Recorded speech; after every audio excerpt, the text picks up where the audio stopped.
Call a meeting to order. First item on the agenda is the adoption of the agenda. So moved. Second. Trustee Weber moved and Trustee Grinham seconded. Adoption of the agenda. Discussion. All those in favor? Thank you.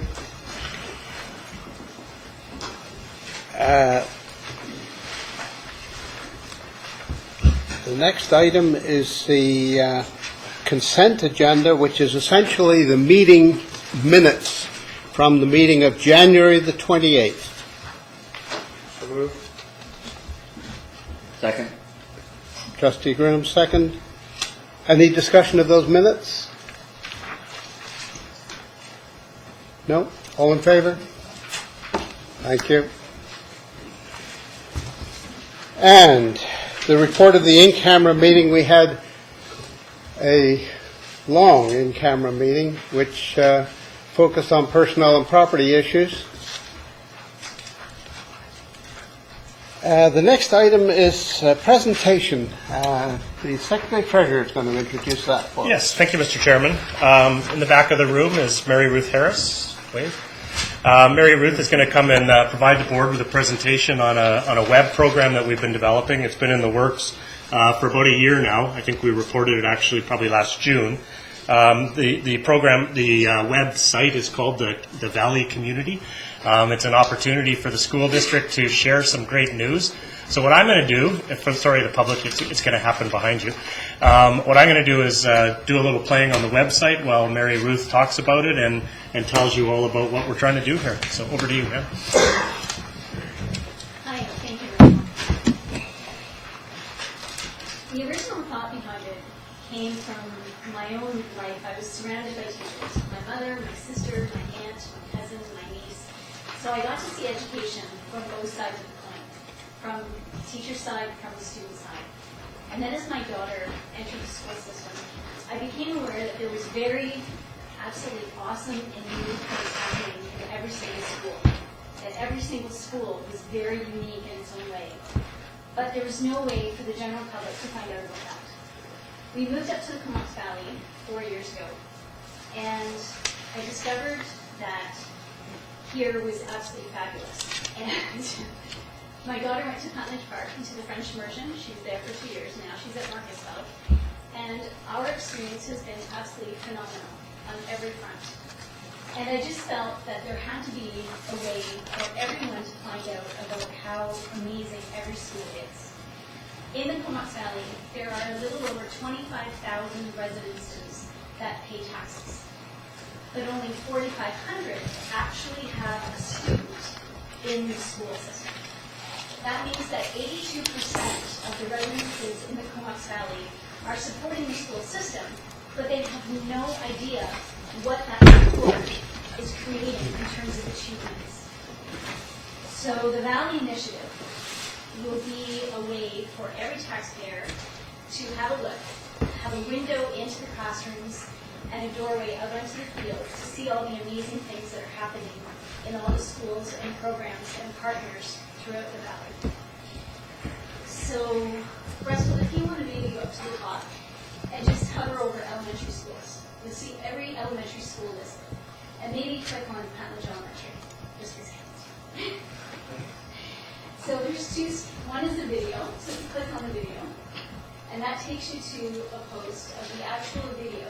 It's linked through to where it actually lives, which is on YouTube. And this one was actually a story done by Shaw TV, and it aired a year ago on Go Island. And then if you can go back up to, say, go over to secondary schools. Still in training. Sorry. And go down to high school secondary. And go to photography. So this is an excellent example. It's not an article, but it's showcasing the amazing photography that some of the students did last year. And it really is quite incredible that photography students in high school can achieve this level of perfection with photography. And there's also examples of writing. If you go to Glacier View, it's under secondary schools. There. And go to poetry. And in this case, they had 4 or 5 students submit poetry. that was submitted through me. So it's a way for students to showcase what they're doing in the classrooms. And it's also a way for teachers to talk about, and also principals to talk about what they're doing in the classrooms to make a difference.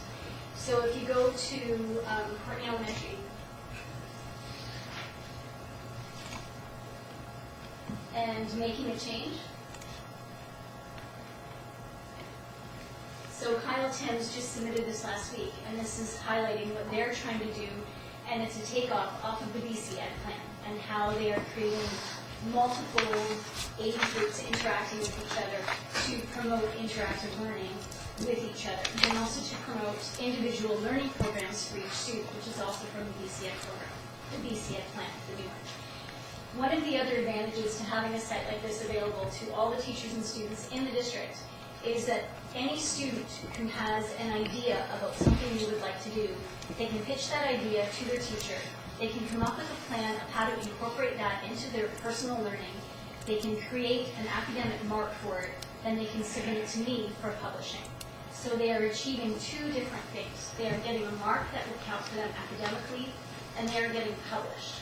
And that is a great thing to have on their resume moving forward as they apply to colleges and universities and then eventually to their jobs. They can do work experience with me if they like on editing, or writing, or photography, or video. I have a background in all of those. And the ultimate goal, if we can garner enough, not if, when we garner enough sponsorship for the site, we would like to launch a companion magazine, because not everybody in the Valley has a computer, not everybody has the internet. You get beyond the boundaries of Courtney and Comox proper into the regional area, and you are still struggling with some good internet. Some people don't have it at all, some have dial-up. So you wouldn't want to have to upload a site like this, even though it's fast, up to a dial-up site. It would take forever to download stories. So by having a companion magazine, everyone, because some people still like to hold that piece of paper in their hands, that newspaper or that magazine, and read. So it will hopefully be a quarterly magazine. We are aiming to come out in May, but that again depends on the level of sponsorship we get from local businesses. And at the end of the first fiscal year, and any fiscal year after that, anything over and above the expenses, those profits will be divided equally amongst the schools for learning resources. Any questions?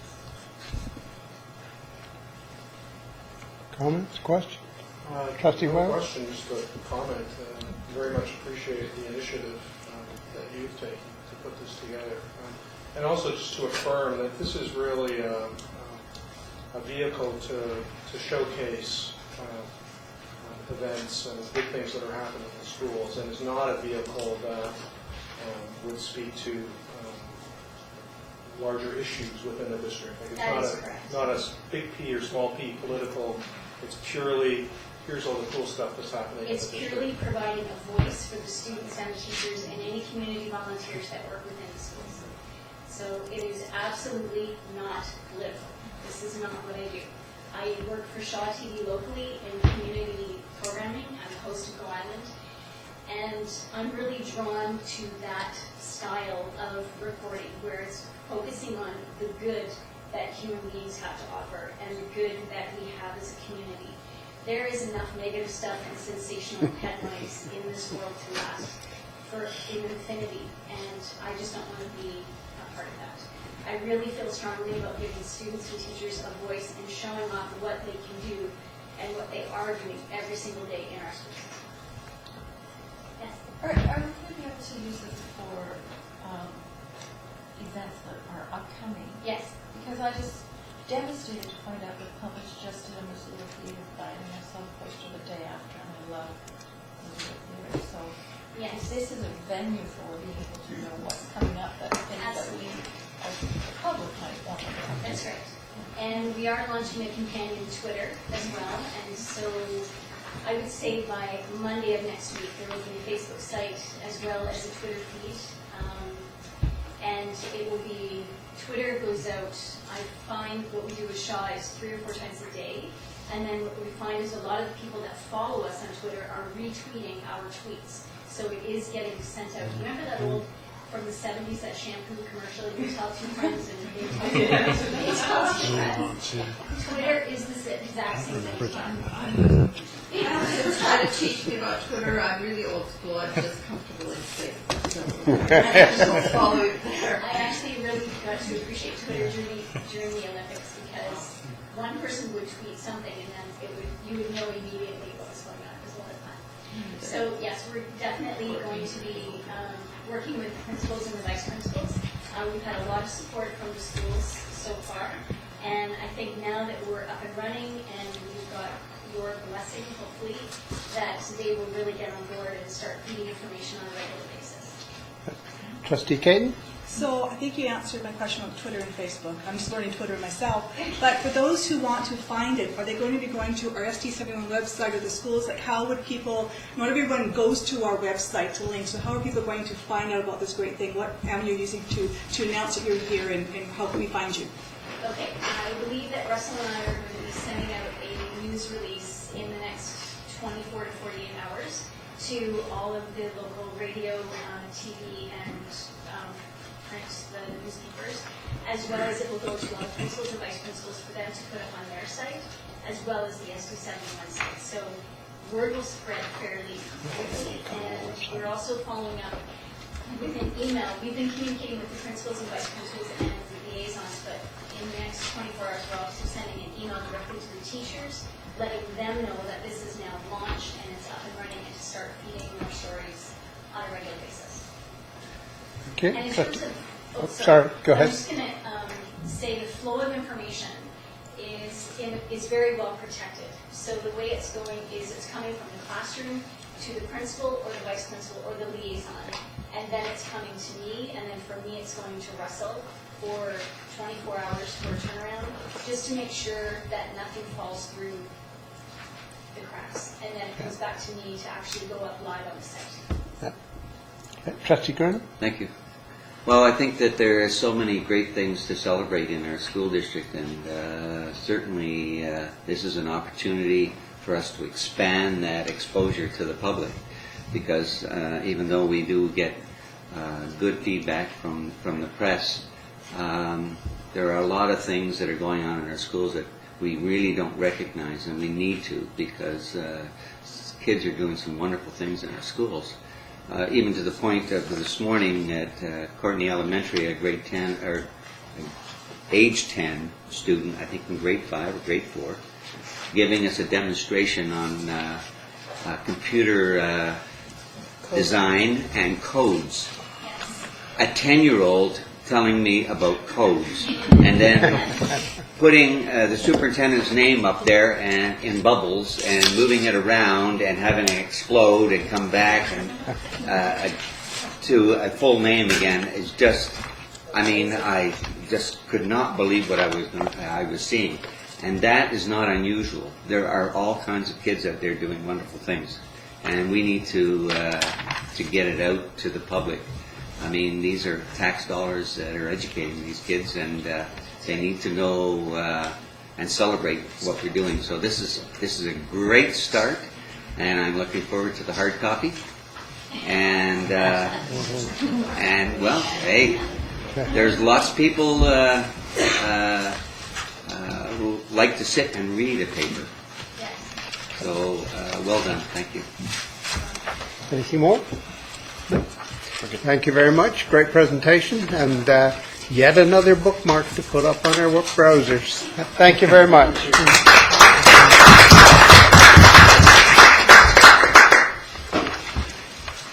On we go to the Education Committee report. Trustee Caton. So you see before the minutes of our last committee meeting. Note that the discussion on the new learning framework curriculum change update will be at the next meeting, which will be on Tuesday, March the 4th, and it's going to be the first Tuesday of March due to the fact that we have 2 weeks spring break. And just a note of interest, I happened to listen to Ron Allen at Provincial Council this past weekend talk about this new, I'll share some information to the Education Committee regarding the new direction the curriculum is going. It was a really, I could listen to that man talk for hours about the new curriculum. It's amazing. Anyway, so motion to accept the report. So moved. 2nd. Any more discussion? No? Approve the report? All those in favor? Thank you. Okay, next item is the one of our working committees. This is the Educational Evolution Committee. There is a report, page 7, 6, 7. I beg your pardon. Page 7, 8. And 9? Oh, right, that chart. These committees are intended to prepare us in part for the provincial education plan. One of the difficulties with the educational plan is that there's a certain amount of leeway. So the board felt that one of the things, anyway, was that we needed to have a sense of what we thought a successful student should look like. And so that was assigned to this particular committee. We were to develop a draft portrait of the successful student that's comprehensive, appropriate to this community, and educationally attainable. And our process is to try to develop such a portrait, validate it through meetings with stakeholder groups, obviously including students and teachers and parents. And the chart, which is on page 9, gives you our thinking so far. The core competencies of the BC Ed Plan are on the left, and our very first draft of our expectations of a successful student are on the right. There is obviously some parallels to be drawn, but the portrait of the successful student on the right is the issue that we will in future be taking to various stakeholder groups to get feedback on.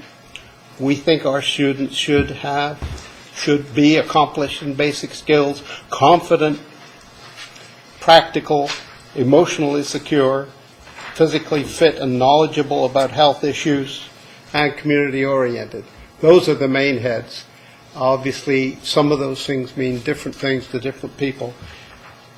I hope before the end of the mandate of this board that we will have completed the work on that portrait through this committee.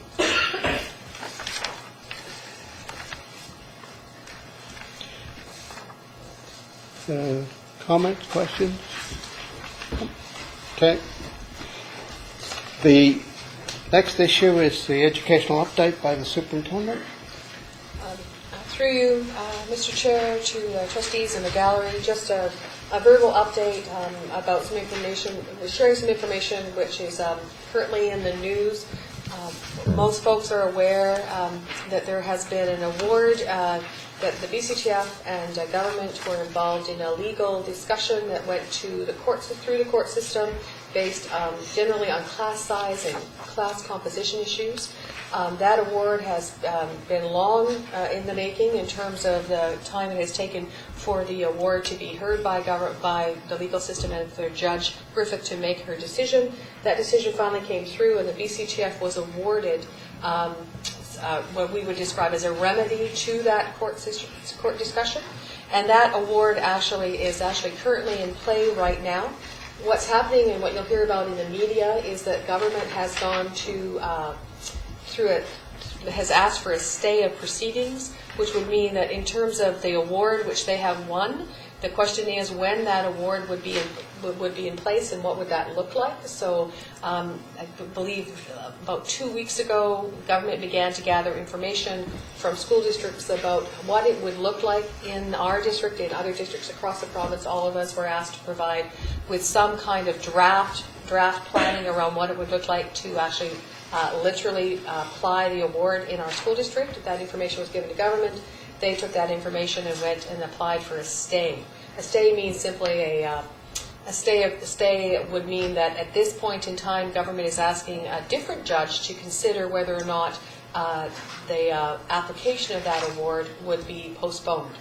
And I think the postponing is so is because government will be looking to appeal the actual overarching award.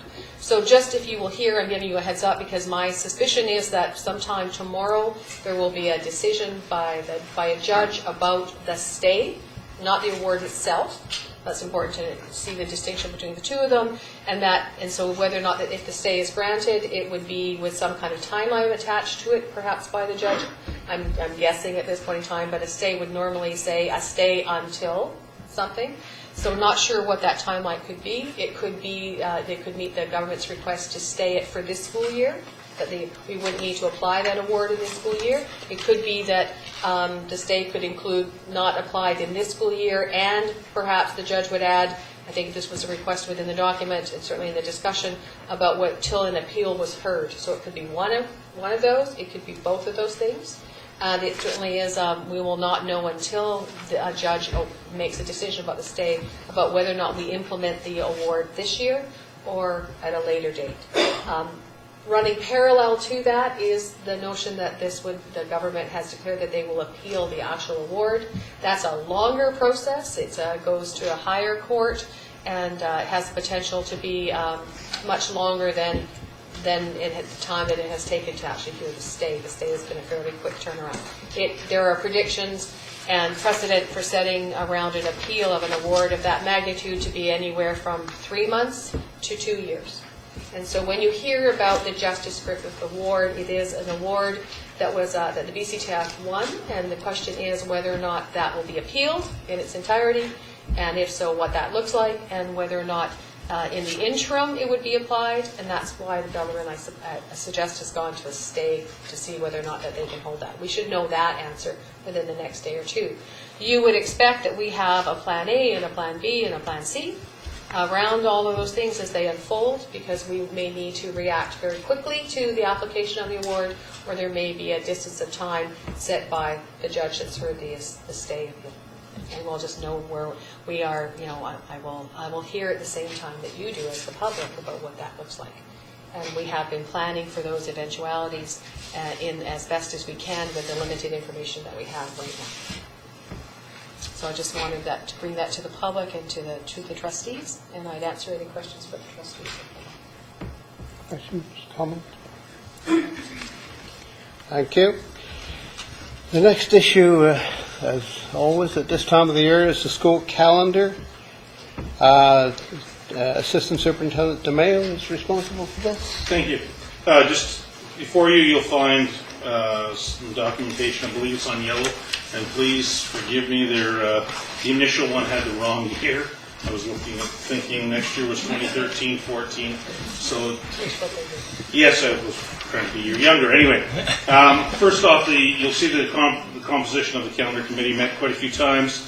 And I do want to thank them for those last-minute emails out. Here's another draft. Check this draft out. What do you think? Before you'll see two draft calendars. One, which, for lack of a better word, we would call the regular brick-and-mortar calendar. And then the second one, which is the DL calendar, and you're aware that we can now submit two. The biggest difference in the two calendars is the DL calendar, so the horizontal, I guess we'll call it, calendar has returned to work by all teaching staff starting the last week of August. And the 3 non-instructional days and the 2 extra days that are made up are embedded throughout the year. So you will see, for example, one of the made-up days would be in November, and another one the 10th of November, and another one on the 15th of May, and then the Pro-D days are thrown in throughout the calendar. Part of the change for that is because of the turnover between summer staff and regular staff at Navigate. The school felt the importance of having that overlap and allowing for the transition, because now with ILCs in our schools, the work comes fast and furious right off the gate, whereas it used to be a little bit of time before registration was starting. Now they're starting right away in September, and some before September, and so being ready and being prepared. So this is a result of a lot of work by the committee, and it is a step into where the committee would like to see us go, one step in that direction. Yes? I have two questions, Mr. Okay. Okay, I have two questions. One is, I noticed on here, there's no PLC time. I'm just wondering, last year we did it. Can you please explain the PLC process and why it's not here and where it's going to be if you decide to go for that? Just because if people see the calendar, it's not here. And I have another question to follow up, please. Sure. I could answer the question about the PLC. PLC question, we combined it last year because they both came to us at the same time. But Bill 36, which is the calendar legislation, does not require the reporting of anything other than what you actually see here on this calendar. And the PLC, of course, is not about instructional minutes that are owed. They are included in this particular calendar. So the discussion about PLCs, we have on the books for a discussion at the Education Committee in the March, is it March or April? March meeting. And Bill 36 doesn't require the PLCs to be placed on this calendar. And in fact, the ministry noted that we had sent them it last year and that it's not something that they actually note on their calendar. So we did it because we were talking about PLCs and it all came to a head at the same time. But PLC discussion is actually outside of Bill 36. So we're simply meeting, and this is just a draft calendar, we are meeting the Bill 36 calendar requirements with this document. A final calendar will include all of that information. And that will be made aware when it goes out. That'll be Yeah. later. Just so that when parents look at that and they Yeah. see that, okay, the Wednesday dismissal, that they're not. On the final draft, yeah. And then the follow-up is over the process. And I guess my question is it seems to be rushed, and I'm wondering, because once again, we've got that spring break, we've got that break between going out and doing that. Is there any reason why we couldn't start the process even earlier, so this would come to maybe the board in January, so we could have more of a thorough conversation, consultation, so we don't have that spring break in there? Because it seems like the last couple of years, we've had that spring break. I'm just wondering if we can't come maybe a bit early and have a different process. So that was my other. Yeah. So seems like so rushed. So you're absolutely right that it's rushed, and that's because a year ago, so last year and this year, Bill 36 changed the timeline. It absolutely feels rushed because the board used to have until May. So that actual timelines are actually written in Bill 36 around that. So you're right, it is rushed. What we need to do is adjust when we start. And hearing what you're saying and hearing feedback from stakeholders, we can start earlier in the process, like we can start in November. And I can tell you that the committee, we discussed it because we initially looked at a three-year calendar, and the committee felt there wasn't enough time, and numerous members of the committee actually asked for the working group to stay together and begin discussion and have those discussions earlier on. So you're absolutely right. So that will occur. Anything more? Yes? Well, I agree with Bill as a trustee that, all I really want to know is whether this meets the requirements of the number of units that we're required to deliver, and whether from my trustee colleagues who represent me as a mediator, whether the process has been fair and open and transparent and that everybody has been heard. Otherwise, I don't want to put the rush. So does it meet those requirements? Yes. And do you feel the process has been good in terms of participation? I was only able to attend one meeting just because of the short time frame, the way it was. I would feel that one there, but when I was there, the only thing I heard is that they wanted more time to look at it. So that was my concern about feeling rushed. But my understanding is that it does meet their needs, but they want longer time to look at it. Mr. Brennan? Yeah, no, mine was the same thing. They just felt that looking 3 years down the road was too far down the road at this point in time, and wanted some time, but didn't want to stay together. That was very clear. Okay. We have Trustee Webb? No? No, so so there's 3 recommendations to accept these. If the board accept these drafts to be put out to schools and shared with PACs and on the district website for feedback for the next month.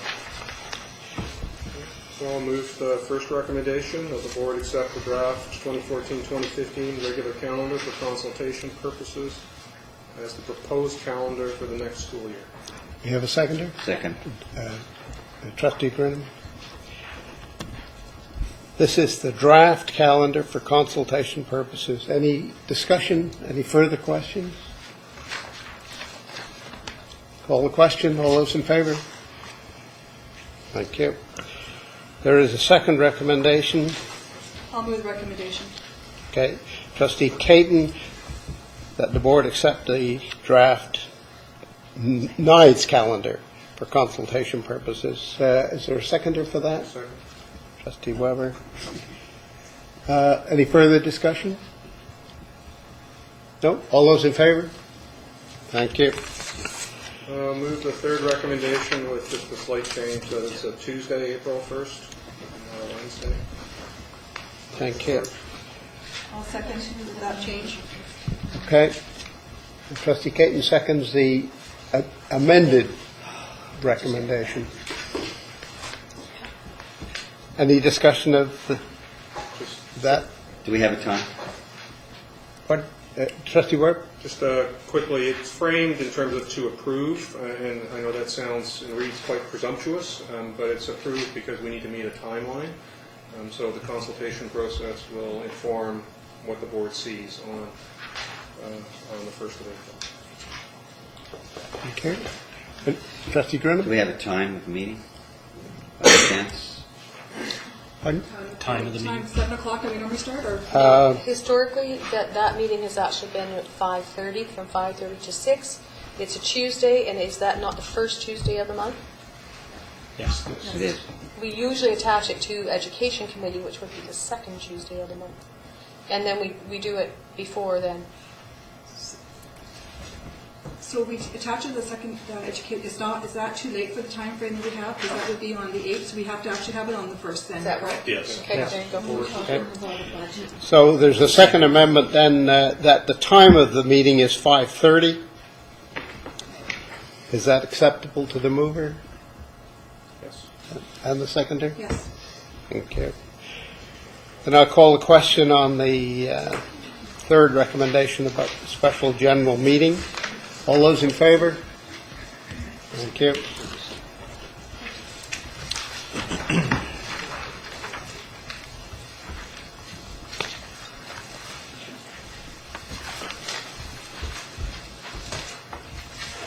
The next item is a report of the Community Engagement Committee, trustees Grinham, McDonnell, and Selby.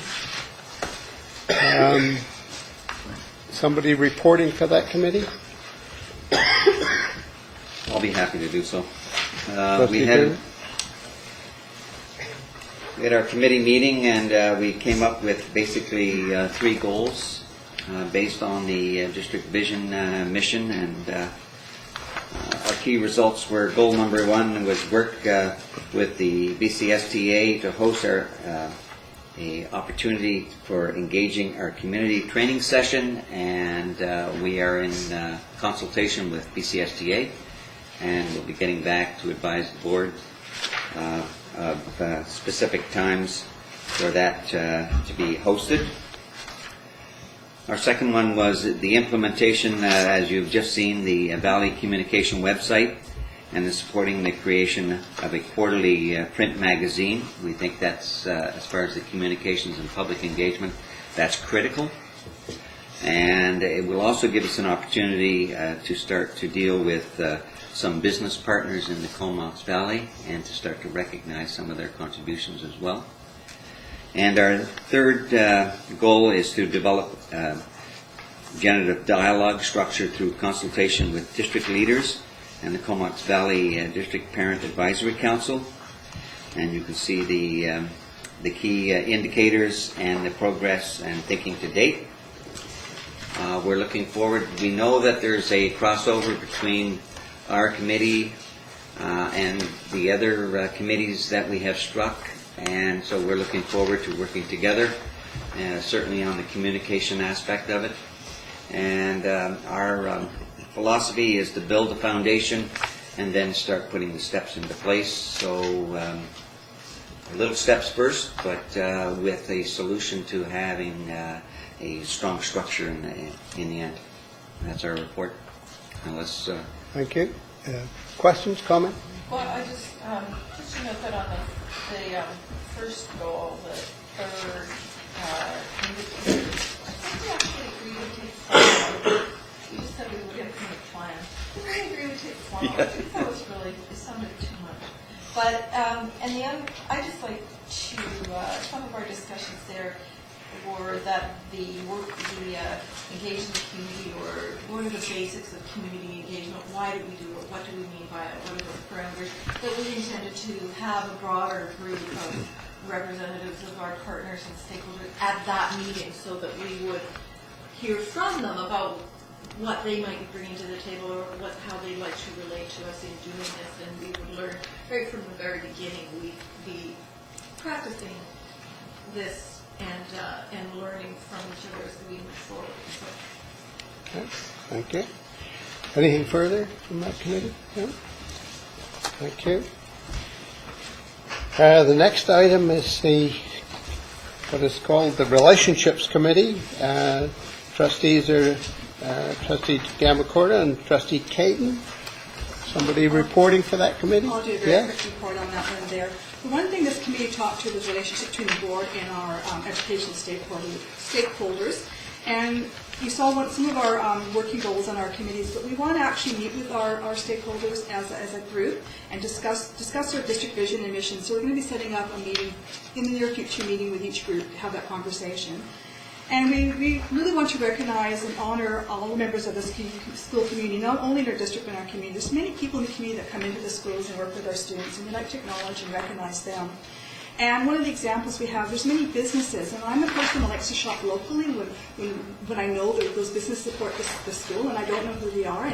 And somewhere having in the foyer a list of all the businesses that support our students in our school. So when you come in the district, you'll know who that business is, and we're able to acknowledge them by supporting and shopping locally, which I think is very important to do. So that's just a brief outline of what our committee started embarking on. And Donna, do you have anything to add, or is that basically what we're looking at? And That's the beginning, and very excited to go forward with it. And Mr. DeMay, anything else you can add, or is that basically what It's the happy committee. Okay, thank you. Good name. And the next item then is the superintendent's report on good news items. Just would point you all to page 18, where there's just a small list. Of course, I always say that there's so many things to report. Try to put it on just one page. This is just a recognition that we are launching a new program. It's a search and rescue program. It's come from a partnership with this amazing resource that we are partners with at Tribune Bay on Hornby Island. I'm not sure if folks are aware that ourselves and District 69 are partners in ownership of a piece of property there that has historically been used for outdoor education, outdoor orientation activities for students from both districts, camping activities, those kinds of activities that we often are trying to find for our students outside of the classroom. And so that we have been in partnership with District 69 for a number of years. We have an amazing gentleman there who is an expert in this area. And where we've gotten to at this point in our evolution in that partnership is the opportunity to run some specific skill set development around search and rescue out of Hornby Island, out of the Outdoor Education Center. And part of what we have been able to nurture over the last 2 years is a relationship not just that with the Outdoor Education Center on Hornby Island, but also with Mount Washington in the Vancouver Island Mountain Center. So our students are going to get the benefit of a life skill-based, job-oriented ground search and rescue. They will both be learning a skill set, but they will also be these kids that are applying for this at this point in time. It appears to us are kids that are interested in and passionate about the outdoors, or they're curious about their skill set in the outdoors. They have a service agenda themselves. I noticed that when I was talking with some of the folks about the candidates, they're often our students who are interested in going into the military, going into the RCMP, they're attending the fire camps, the RCMP camp kind of program. So a very similar kind of student is attracted to this. Plus we have an international component to it as well, where we have a number of international students that will be participating in an academy like this as well. So it's pretty exciting. It is maximizing the potential of the Comox Valley in terms of resources, and it's girls and guys. and reasonably represented so far in the registration by both genders, which is always exciting. And it could, for some students, hopefully spark a lifelong interest in the outdoors and a service interest in terms of being rescue volunteers. And for some, it might become a career. It might get them to a place where they will have the kind of interest to pursue it at another level. So that interests us in terms of a life skill for them. Always recognizing that there are amazing things going on in our schools, particularly the generosity of our students. It's on a weekly basis. We become aware either by just being in a school and seeing what's going on at lunchtime and reaching for our wallets to say, what are you fundraising for? Our students are very involved in service in our community, and Arden Elementary is no different. And there's a story there a little bit about how they were supporting the Strathcona Rotary Club with a check, which is to the shelter box. And we have a number of schools, particularly the high schools, who do a lot of, I think we forget about it because they've been doing it for so long. A number of our schools support the Shelter Box program, which is an international program where our part in Canada is that we supply water purification, large tents, and basically the living supplies for disrupted families across the world, as they are often the survivors of tragedy or war or whatever. So it's a big one in our valley. I come from a different district 5 years ago, and I had never seen such a concentration of schools working on this particular program, and we're a smallish district. And finally, just I think many of you would have seen the Check 6 News story on Valentine's Day about kids giving from the heart to a wonderful lady who gives back to them every day. It was a lovely story. It went viral, meaning that it was picked up internationally, which is always an amazing thing. But more importantly, it was just about the efforts of some kids who wanted to say thank you. And that isn't unknown in our district. And I think sometimes we take that for granted, that we have a graciousness in our students. And maybe it's the size of the district. I'm convinced it's the values of the district, of their parents and the community around them. But you don't hear it all the time. You know, boards in every school district across the province don't hear it all the time. So it's something for us, I think, as adults to be grateful for, that spirit of graciousness in our kids. It's pretty amazing. And finally, just a breaking good news story. Many of you know that we have a focus in the Valley on robotics and VEX, which is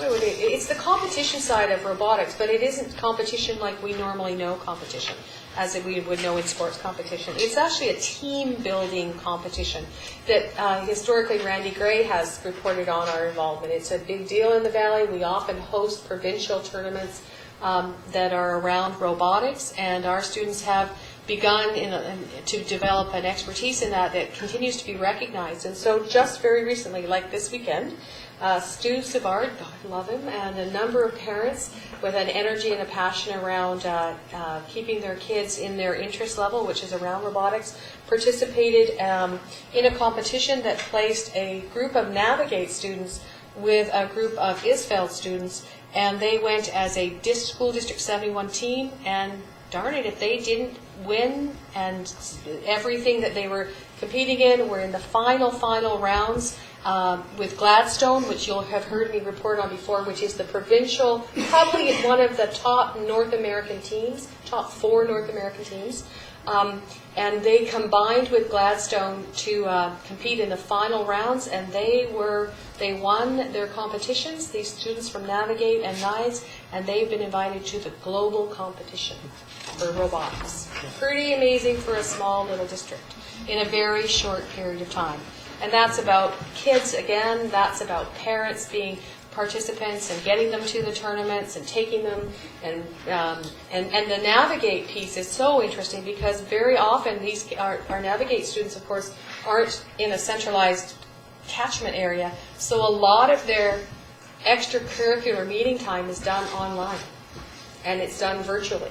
So they're connecting with themselves and others virtually as they participate in this extracurricular activities. So they did extremely well this weekend.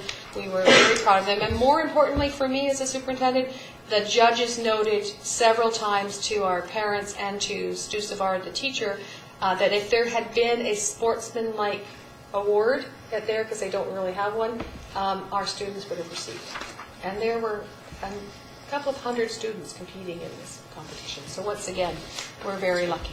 So that's my good news. And then just a kudo to those of you who are either surviving the basketball season in the Comox Valley because it's almost at its end, or enjoying the basketball season because there's basketball at every level, at elementary, junior, and senior.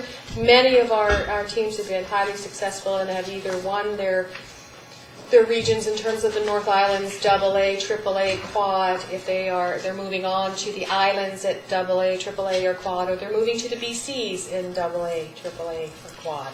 So quad is the new level, and so the basketball season is alive and well in the Comox Valley, and will go on forever, it seems sometimes. But certainly will go on through to spring break, where many of our teams will be at the BCs.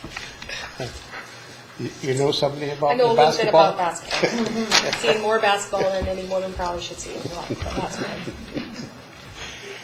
Okay, the next item is Human Resources Report. Linda Marie? Review on page 19, just a short list of retirement. We have Ann Johnston, the interpreter, student services that is at Bradley, retiring June 26 after 22 years of service with the district. And also long-term EA, Esther Sustersich. Oh, I'm going to have a hard time with that. Sustersich? No, close to that. Sustersich. EA at Quinnish resigned to pursue other opportunities early in February after 10 years of service with the district. And for Anne, who is retiring, she'll be honored at the trustee recognition ceremony in June 2014. Okay. And then, on to board committee reports, more committees, Finance Committee. Thank you, Mr. Chair. Trustee Grinham. You see before you the Finance Committee minutes. We do have a number of recommendations in here. And the first one was on trustee remuneration. There is a briefing note on page 22. And the recommendation on page 20 here is that the Board of Education leave the existing trustee remuneration rates unchanged as amended in the December 17th, 2013 regular meeting, and that no further changes to expenses to expend reimbursement be considered at this time. This is in regards to the incidental per diem. We just really didn't find anything out there that in our search that warranted that inclusion, and so our recommendation is this recommendation right here, and I'll move the recommendation. Thank you. Second? Trustee Weber, second. Any comments? Questions? No? All those in favor? Thank you. And next item. The next item was Board Policy 3023, additional costs of business use insurance for employee-owned vehicles. And you can see, because of adjustments and cost of doing business, that there is a requirement to, we do provide some funds for senior staff using their own personal vehicles for school district business, and that the recommendation is that the Board of Education modify Policy 3023, additional cost of business use insurance of employee-owned vehicles, to increase the annual amount reimbursed to $100 by inserting the following sentence to Bullet 2, effective July 1st, 2014, the maximum amount reimbursed shall be $100 per year. And I'll move that recommendation. Have a seconder? Second? Trustee Weber? Secretary Treasurer? Just a point of clarification on page 24 in your package.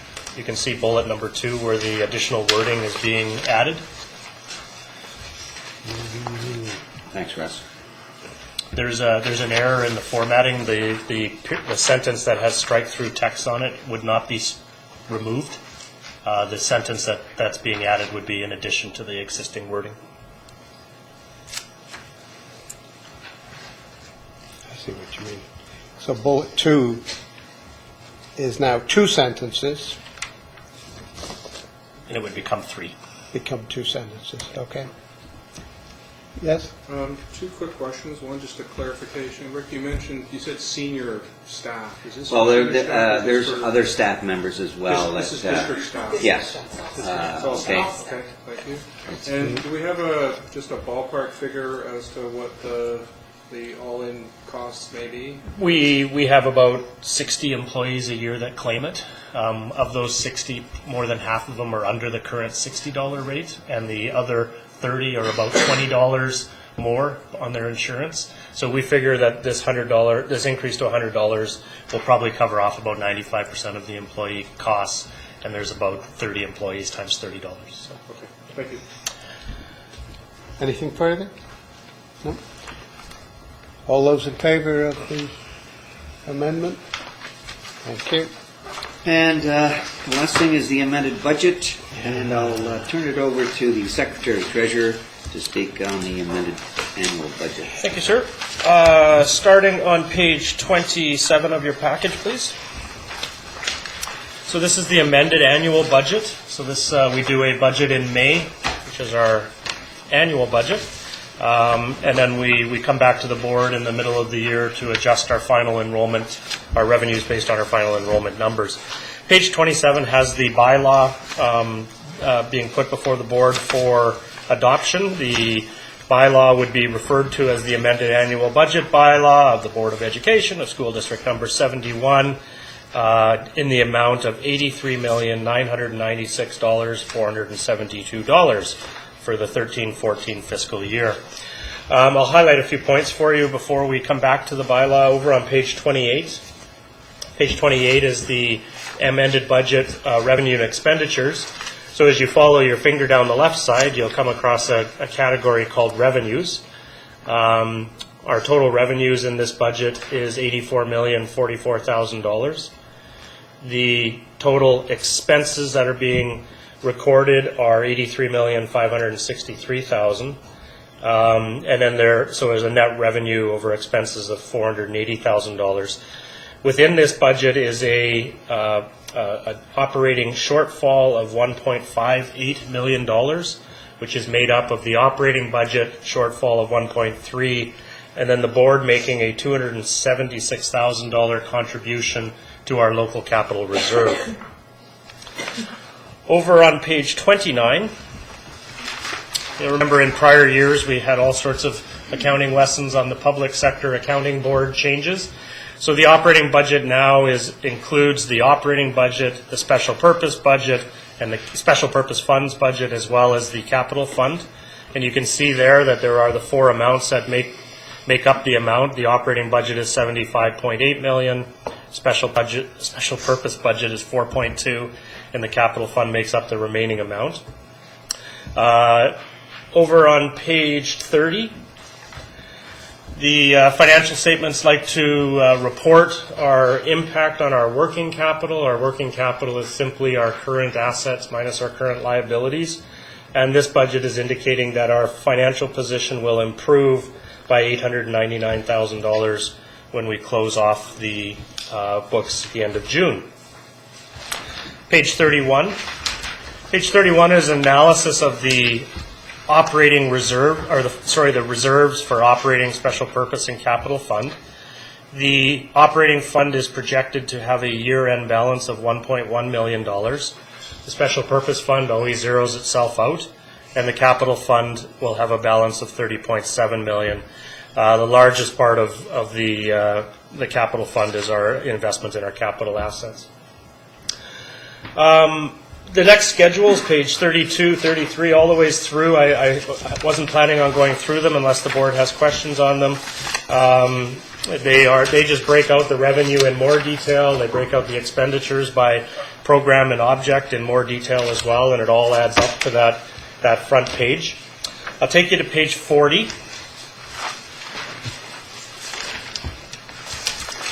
The important column on page 40 is the middle one that says local capital. This is projecting the change to our local capital for the current year, and you can see that it's projected to increase by $2.192 million. Just to summarize what that's made up, the top two amounts, the $51,000 and the $276,000, relate to the IT infrastructure replacement that was approved by the board. You can see there the $2.4 million proceeds on disposal of assets, which is the sale of the old Brooklyn School. And down below it, you can see the purchase of capital assets from local capital, and that is the purchase of the old Cumberland Medical Clinic attached to Cumberland Elementary and Cumberland Junior High. So those flow through our books. The budget is projecting a $2.192 million increase in our local capital reserve, and that was on top of approximately a $300,000 opening balance. So if we go all the ways back to page, I forgot what page we're on, 27. This is your legal bylaw that requires the 3 readings and the special motion to have all 3 readings in the same meeting. Certainly I can take any questions the board may have prior to considering the bylaw. Trustee Caton. I move that SD 71 Comox Valley amended annual budget bylaw for 2013-14 in the amount of $83,996,470 receive its first reading. Second. Trustee Graham. Questions, comments? Yes? The only comment that I have to say is after coming back from a provincial meeting with all school boards and having a conversation around their budgets, not only are they finding the same thing we are, this to me is just, we are luckier than some districts, I have to say, and I have to thank our Secretary-Treasurer, the previous Secretary-Treasurer, keeping, even though it's not a great budget, on that one there. Between the QP settlement, pension payouts, the MSP premiums going up and going up again, the hydro rates going up, the transportation cost, school district budgets are getting hit and hit again. And the Minister of Education has said there's no more money. So I thank you, well, I don't like to be here. I'm thankful we still have some money in the kettle to play with, and thank the Finance Committee for the hard work that they've done. But we are not alone in this district. In fact, we're better off than some. I know that's small comfort, but I just thought I'd share that with you. Anything further? Trustee McDonald? Well, I'm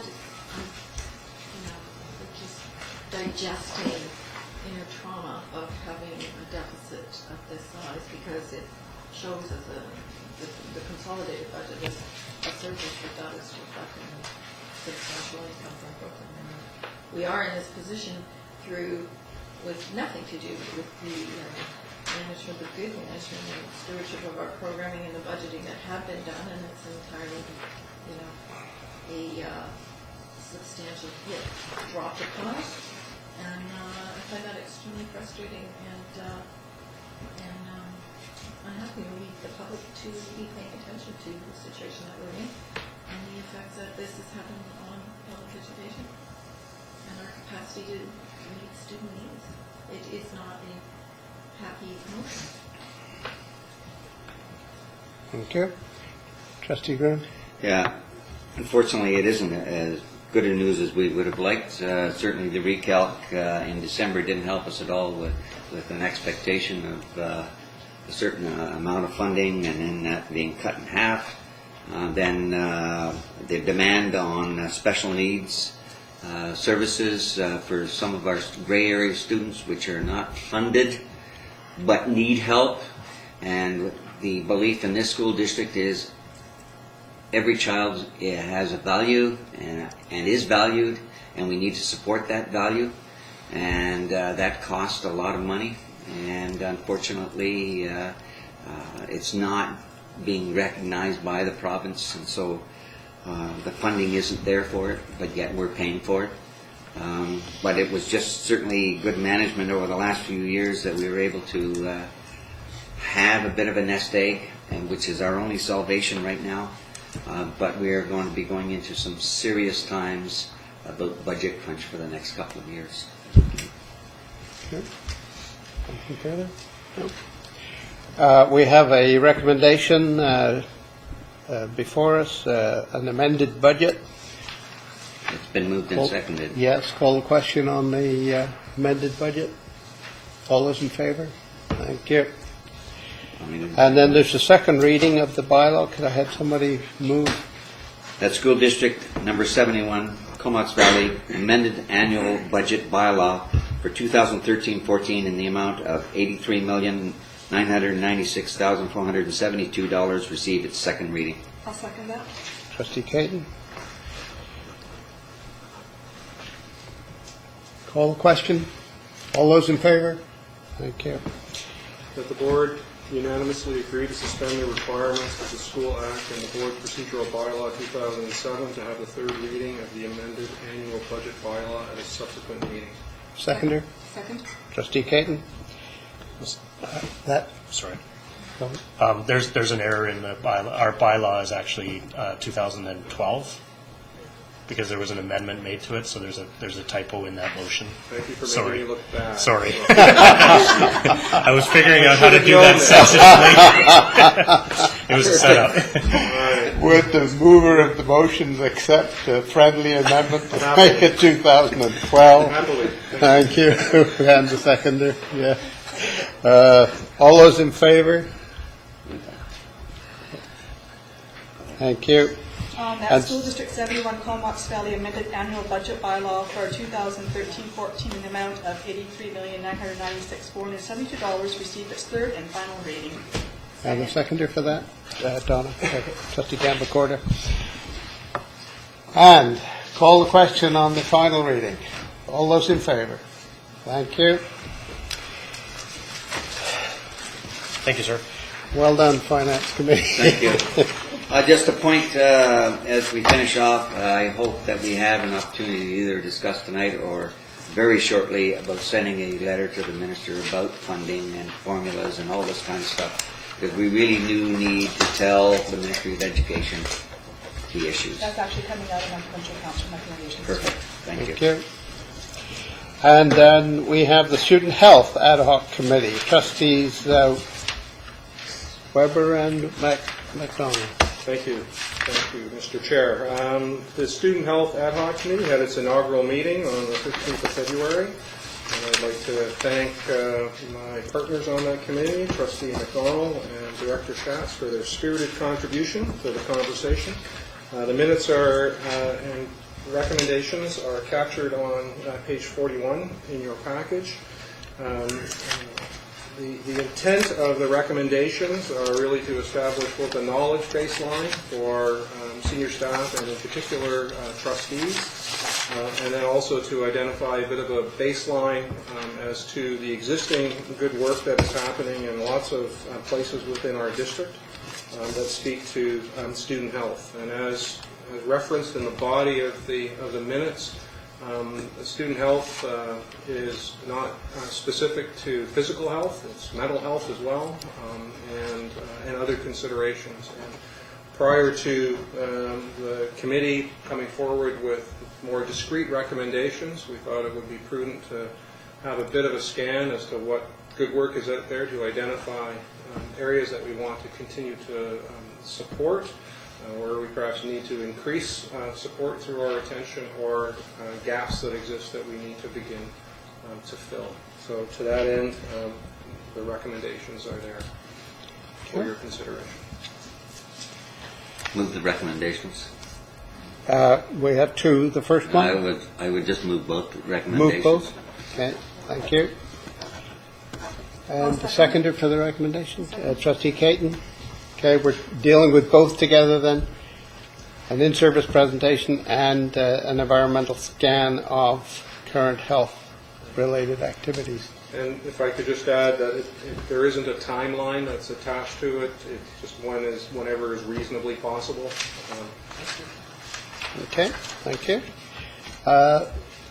Any further discussion of the motion? Yes. Just in case some of the trustees don't quite get what that piece about the healthy schools guide is, I think that piece of Dash VC provides some resources about student health, and it really gets to the question of why we want to support student health in this broad definition, and that is because we believe all the evidence indicates that the healthy students is linked to their success academically and their success in ongoing life. And I just recently sent a YouTube video to some of you, or to you, but I hope you'll take a chance to look at it. It really says that the most effective things that we can do to improve the health of our population isn't about doctors and healthcare and hospitals. It's about good health practices. It's about interventions upstream, and the thing that will make a difference to our success for students and their success as students and in turn is about information and good practices at this stage. So we play a really, really important role through the public health system. We need to understand it, we need to see its scope. So we're just looking at the work that's been done already, that framework, and getting us all up to speed on that, and being able to bring the partners in on that at that stage. So that's Okay, thank you. And of course, as part of our model of a successful student, is physically fit and knowledgeable about health. So we're simply and emotional. doing part of our job. Exactly. Thank you. The next item is, oops, question on that motion, sorry. We'll keep you in line, Peter. Both the recommendations are in the same motion. So, call the question on the motion. All those in favor? Thank you. Thank you. Good job.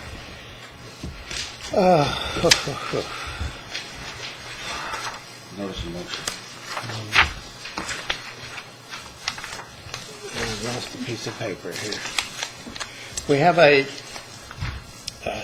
policy statement, policy 1000, a mission statement, and a briefing note from the board chair. We want to change the existing policy statement with the one that emerged from some of the work we did on the weekends so long ago now that I can't even remember the dates. But there it all is on the, this is on pages 42 and 43 and 44 of the notes. It's rather a long and intricate statement which is intended to guide decision-making for everyone in the school district. It describes the things that the board believes in. It describes what we think of as appropriate guiding principles, and the ways in which our staff will operate as they go through their daily work. It's long and complicated, but we have spent many hours looking at this statement. Any comments on that? We have a notice of motion would come up in the next meeting. I was going to ask, so for the March 11th. meeting? Yes. Anything further? Trustee Grinnan. I think the vision and the mission statements speak for themselves. They are, although we have a lot of statements in here, it really boils down to the vision and mission statements. They're simple, but they're clear, and that's what we need to do. Thank you. Nothing further at this time then to come up at our next meeting. Thank you. Next item, report on the Provincial Council of the BCSTA. Trustee Caton. Well, I had a lovely Friday evening with four lovely gentlemen who brought me really a lot of good news. That was Rod Allen. Actually, he was really great. For those of you who don't know who Rod Allen is, he is the Chief Superintendent of Learning. He was great. Talked about the new vision for education transformation and really good visioning. We had Peter Cameron. Peter Cameron gave a 25-minute conversation on the bargaining of what's happening with the government side on that. He said he was not optimistic. The government is looking for a 10-year deal, and they need a breather. And they were actually standing fast on having a 10-year deal with the teachers. And the update with the bargaining, as everyone's probably heard through the media and what's happening right now, he said that there's a couple of proposals. He talked about it and talked about what the union's wanting, and the government bringing a third party, which we didn't understand he was talking about that. So basically, it was what's happening and the government's position on bargaining. And he just basically not a lot of optimism in the current bargaining, and that there's big changes happening, and that was his brief on bargaining. The other person that spoke was the Deputy Minister, and he talked about the restructuring of the Ministry of Education. They've hired a few new people at the top, and technology being a very part of the new roles of education, and making sure that all school districts have the infrastructure for Hi-Fi and Wi-Fi and high-speed band. And it's more about the structuring of the Ministry of Education and who's going to look after what, and what minister, deputy minister will deal with certain things. And I'm going to get back to the other one, is the minister, Mr. Fassbender, and some of the comments he made, which I'm actually quite concerned about. He talked about the vision for students. He said that I'm doing this by choice because I can, and I believe the system has to transform. Ladies and gentlemen, I can do it. That's how we started off the meeting. He talked about reshaping. He knows that we're going to be pushing back, and he's okay with that. He said the money is the money. He realizes that there is no more money, and people will have to make difficult decisions based on less money. One of the questions that came up, this reason why I'm bringing forth a letter today to that, is that I actually had a document, I don't have it with me, and on there is a minus $14 million for public education, plus $14 million, the same amount for private education. And when one of our fellow trustees stood up and asked the question, his answer, the reason why private education got more money is because costs like BC Hydro went up. Well, where's our money? So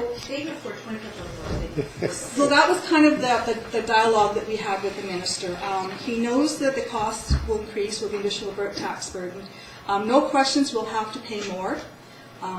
He talked about shared services and co-governance. He didn't define what co-governance was. He talked about co-governance with BCSTA, but gave no timeline. So the other part of the letter is, you talk about it, now implement it, and actually set up a meeting with our BCST board of directors and actually work on co-governance. And the very first thing he said, he goes, ladies and gentlemen, I have great news for you. I'm not amalgamating school districts. Whatever that meant.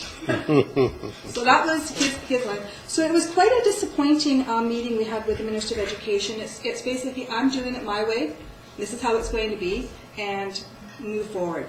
So I think we all got a brief, I think our BCST was sending out a brief synopsis of what was said. So the concerns that I have as a trustee and as provincial councillor is a couple of things. One is the funding issue. We are not being funded to do all the stuff that he's asking to do. And when you take away from Peter to pay Paul, and the answer is, well, their costs have gone up. Well, gee, our costs have gone up too. Why are you not supporting us? So the letter I would like this board to write to the Minister of Education is threefold. One is they must negotiate and do an agreement. It must be totally funded. To work with BCST on a co-governance model and set a time frame to actually work on it, and to be more, what was the one that you're talking about, the students? Special needs. And supporting our special needs students with special funding. So that's the general gist of the letter, and we can word it however it is, but I think it's really important that we acknowledge that and let them know that we really need to pay attention to our students. Trustee Ward? Just your opinion from fellow trustees. I'm wondering if we can do a little better than that, because I think realistically we are pointing out real issues and are sort of railing against the decisions that have been made. But do we create problems if we were to invite invitation for conversations with members of a board? Does that create problems for BCSTA? Arguably, they represent us as well, and I'm sure are having the same type of conversation. But it feels incomplete from my standpoint, just to say, we don't like what you're doing, do it better and do this, without a willingness to at least say, listen, we've got some thought, we've got some rationale, we've got some interest in having a conversation. So I just put it out there as a... I understand. I also think goes for the co-governance model. And the co-governance model, which BCST and the government are working on, is to actually sit down and have that conversation. There seems to be a gap. The government is talking about being co-governors, working with BCSTA, but they haven't committed to a time frame of actually sitting down and having that conversation. And I think we need to just sort of state, and that's what boards are asking for. Boards are saying that this is people that represent us at the provincial level. As a government, you must talk to them. Example, the directive they sent to superintendents regarding that information, the letter they sent out through BCTF, And they kind of forgot the board of directors and BCST in that one there. So I think that is twofold. One is for them to sit down with their board of directors, have that conversation, and as a board, supporting our board of directors by saying, you know, the money is we're all finding the money difficult. You're taking money from public going into private. You're not funding the MSP rates, the hydro rates, and we're struggling. So I'm not sure how you want to frame it, but I think we need to say something. And how my fellow trustees want to say that, I will leave it up to you. But I walked away, and I will say, when the Minister of Education asked what I thought, and I said I didn't really care for anything that he said, he didn't really take that too kindly. Okay. Trustee McDonald? Actually, I don't think that I think that we need to write a letter and make some very clear statements about what is going on as we see with what they're doing. But I really, asking him to engage in timelines on co-governance, I understand what he means by co-governance. He means that there's co-governance as long as we do what he says and we take the blame for cuts that have been imposed by them. There is plenty of money in this province as it stands. They're making decisions. We're responsible. The public are asleep. You know, decisions to fund private education and everything else that they're doing is extremely political, I guess. We can make a sound educational argument if he believes in 21st education, century education. If they want these changes, they need to invest in these changes. These are actually going to be more expensive to deliver, and they require more support. We believe in inclusion of all of our students. Then you have to meet those requirements, and you have to obey the law. And you have to bring the groups that he's in a dispute with the only people who can help us deliver this. And if we want to get these people to the table, you have to create an atmosphere of trust and positivity. So it isn't just say negotiate with the teachers, actually start to treat them well and give us the funding to treat them well. So I don't know, like, what can we say that we're willing to give? He's already said he's not willing to give anything. He'll listen to us. He'll co-govern as long as we do what he has decided to do, which is destroy the public education system. I think it is a starve the beast strategy. And are we going to put up with this, or are we going to advocate strongly for the public system as the primary place to fund and support the future of this province? Trustee Kernan? Yeah, I actually think there's a couple of points here. First of all, clearly my introduction to the minister at BCPC wasn't very successful either, as was my colleague, Trustee Caton. It's all about delivery and nothing about understanding or dialogue. And so consequently, I really strongly feel that we need to set out a letter to the ministry with our displeasure about the funding formula and its effect it's having on us. And I think we can do that as a board. A number of other boards in various different degrees have said the same thing. But I think as a board of education, we need to stand and say the funding formula is not working. We have actually, our savings account is depleting, and by next year it'll be zero if we don't get some kind of support. The other issue is that I think we need to look at our association, BCSDA. And we're having an AGM this spring. There is no reason why we can't send a letter to our provincial council asking or stating our support in regards to their opportunity to have that dialogue with the ministry. They have a much larger hammer than we do.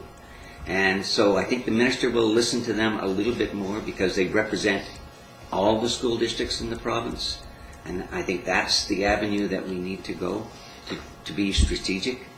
And so whether it's a letter to BCSTA or a motion to BCSTA for the AGM. Either or, I'd be quite happy. I think the deadline for motions Motions is was passed. passed. But I'm thinking. But you can have emerging motions. I think we do. But I think that a letter to the government, acknowledging that we support our board of directors and we acknowledge their power to negotiate for us, is just letting the BCST board of directors know that they have our support.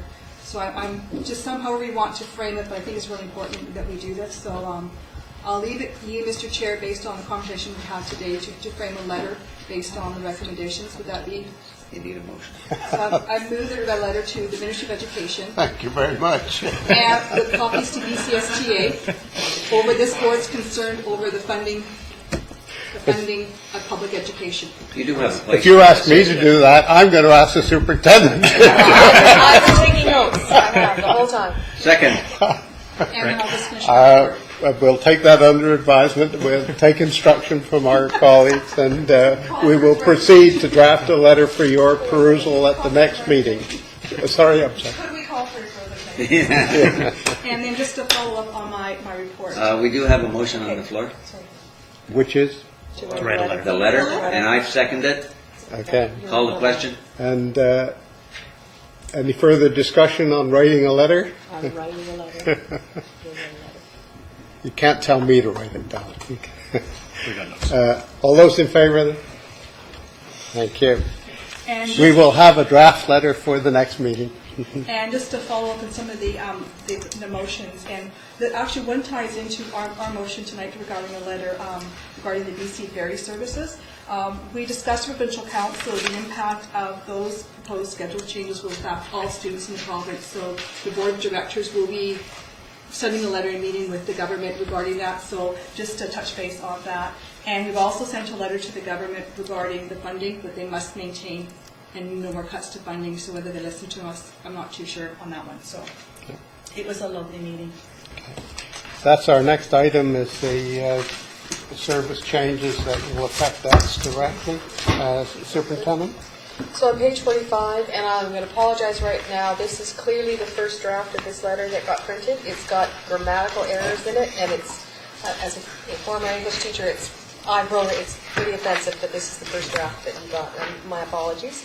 But this was a response to the announcement that there are plans, of course, to invoke some kind of savings plan on the part of BC Ferries, and certainly that it will affect both the Denman and Hornby Island ferry service, and of course other school districts across the province, as noted by Trustee Caton, are wrestling with those changes or those proposed changes as well. Part of what was missing, we believe, fairly significantly from the process regarding consultation or lack of consultation, is that there was no official correspondence between the Ferry Corporation and the school district, which is, you would think, a bit strange. We've actually in the past had better communication with them, but it's usually locally, because we were dealing with problem solving, and when we've had the need to problem solve and have a local solution to ferry issues, we've been very successful. But because this was a bigger picture, probably another arm of BC Ferries that was making these changes, there was no reach out, no contact with the school district, and even when I tried to invoke some, there were no takers, so there was no place for us to give them any feedback. So where we are right now, that what we believe are the proposals, that we have some concerns, some serious concerns about how these ferry schedule changes will affect our students.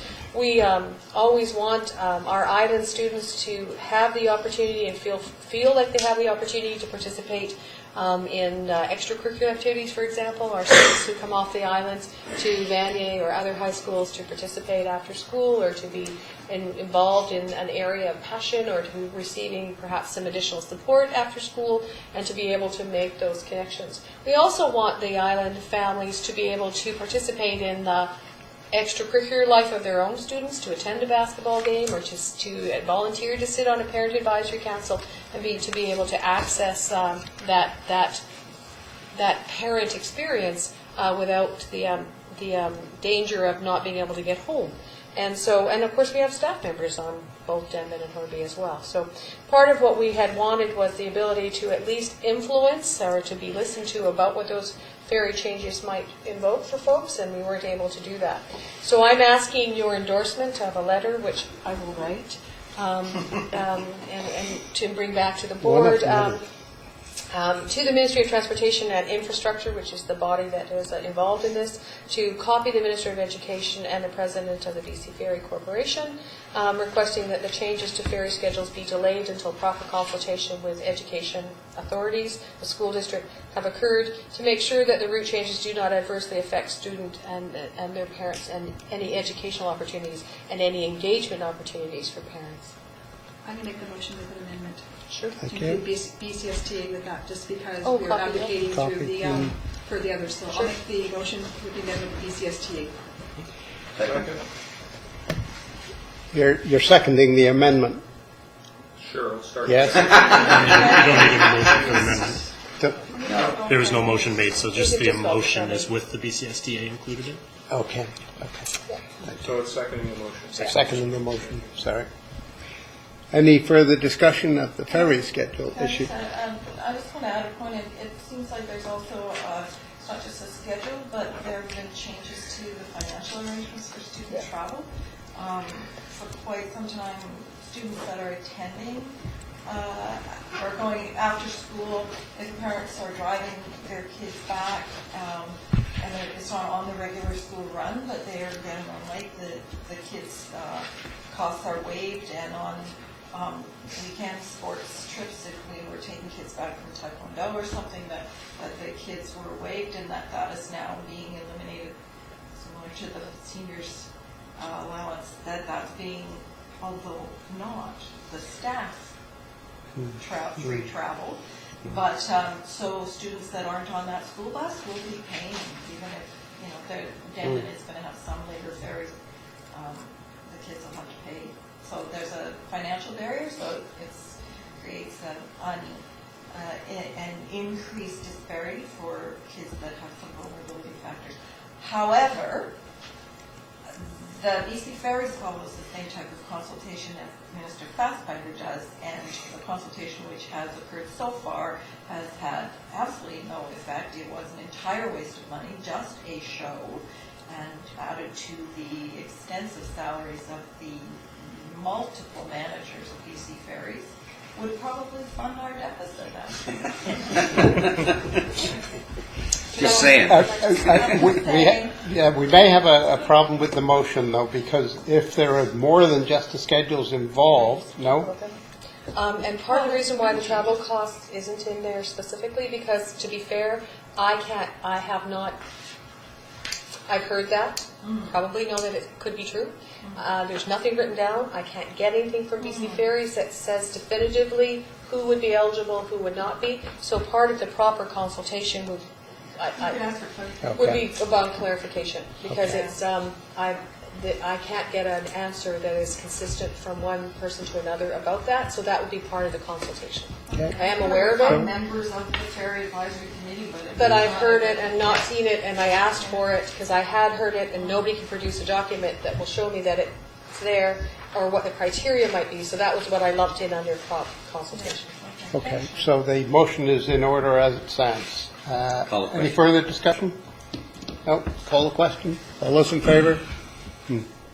Thank you. And just an announcement, our next board meeting, which we all look forward to, will be on Tuesday, March the 11th, because of spring break. And that brings us to the end of the formal agenda and into the public question period. I'm sure you've all enjoyed the trials and tribulations of School District 71. Mr. Stanley. Your change of policy 1000 mission statement? Yes. The change of the logo, I see private place has now been taken by the church. So you put down the old mission statement in the corner. Does that mean you're changing the new logo as well? We haven't gone through that. I can answer that. Go for it. We haven't changed the official logo yet.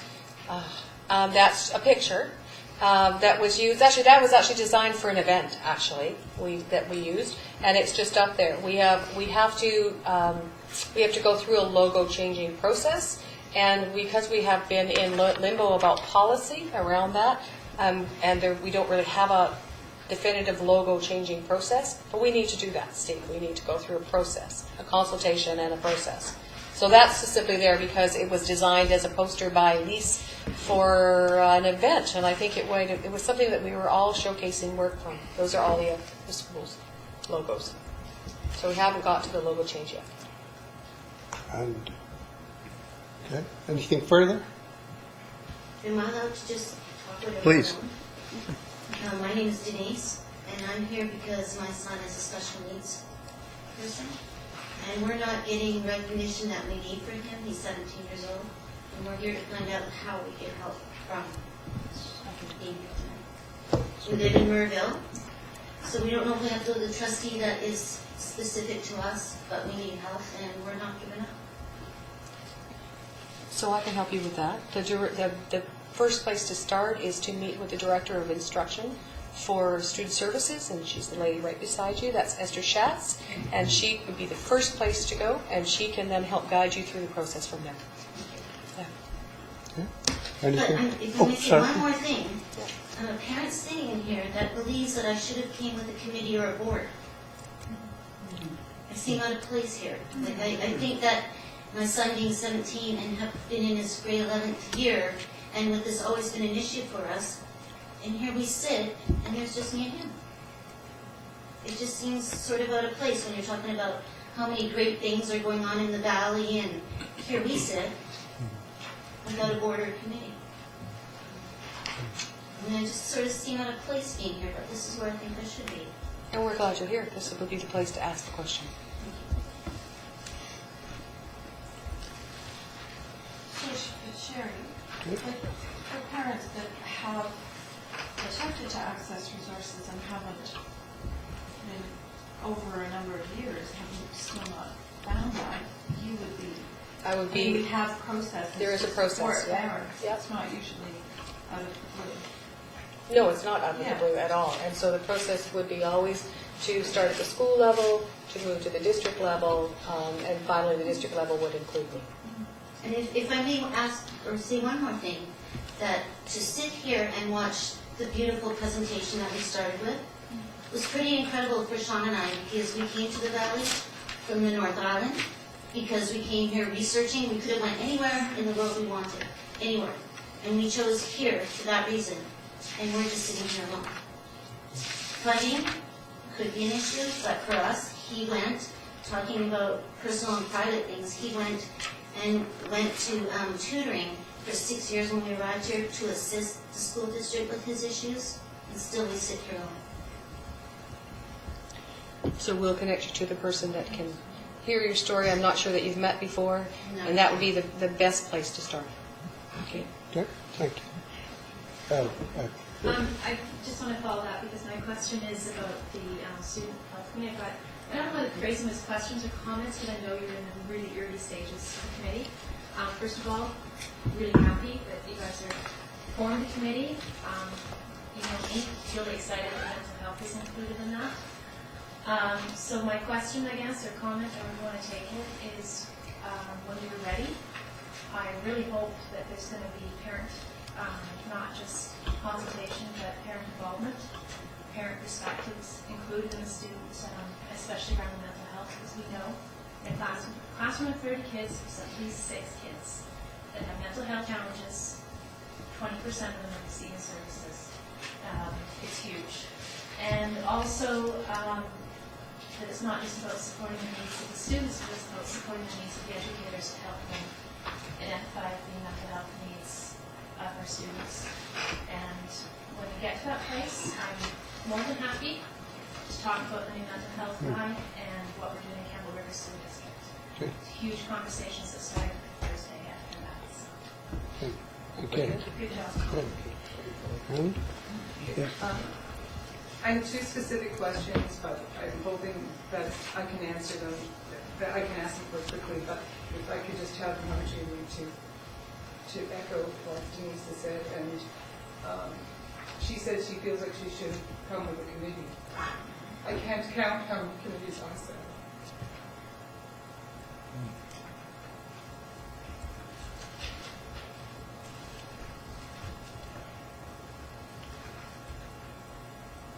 And I gotta say that it is so hard, well, it's not hard for me, but I can imagine it be so easy for a parent to turn their head with a problem student and pretend it didn't happen and let society take over. But when you have parents that are sitting here and have sat there and sat there and sat there and sat there, and there's no follow-up, when you came here with this big dream, it's very insulting. Very. Okay, thank you. I think I'm ready to continue, because like Denise, we could have moved in a number of places, and we selected the Valley. I was too touched by the presentation earlier, and what really stood out for me was the Kyle Timms post and his particular comment about why do people change. And what hit me was the comment where it said, because you've heard enough, you have to. And we have kids who are hurting, and I, as a parent, have, with full knowledge of the process, and with full knowledge of the individuals who are involved, I have done everything to advocate for my child and for others who I see who are hurting. And, with respect to all of the issues around, community engagement, I'm just not getting answers. I sent a letter or an email to the board, to all of you trustees. You would have all read it 3 months ago today. I received a response on December 17th, 2 hours before a public board meeting, saying that I would be given an opportunity to meet with management to discuss it. I replied back immediately to reframe the issues, which were in no way a criticism of the school in which my child attends. There's been incredible people, incredible support. I see the issues as being issues of systemic issues. I see them as being things that are entirely solvable, completely within the funding envelope that we have.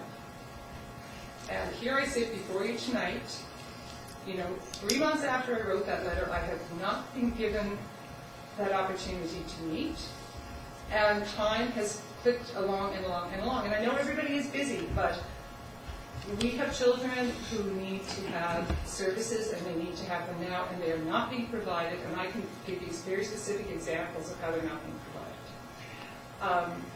We were told that there was a commitment on behalf of this district to create an articulation program. I'm speaking specifically about the kids who attend the Enter program.